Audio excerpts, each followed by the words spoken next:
Welcome to Baltimore. Before I give you a tour of this beautiful synagogue, I'm just gonna have a coffee and a shtickle Danish.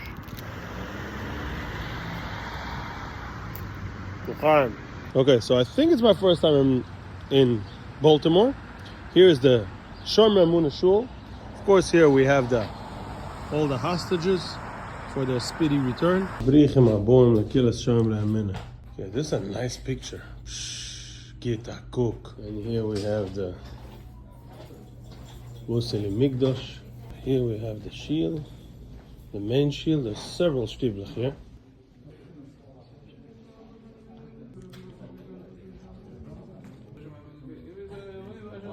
Okay, so that was the main shield.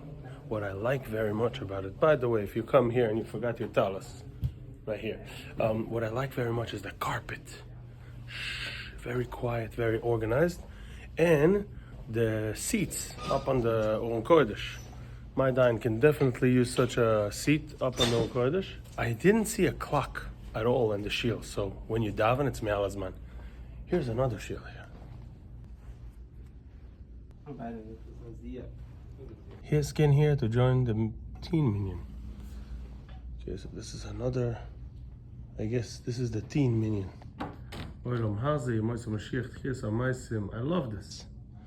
I love this. Not sure what this is. Looks like a nice small room. But this beats it all. This is the cafe station. Look at this. Besides all the signage, the welcoming and the nice, it's all these kind of features. And here, some Danishes. Absolutely nice.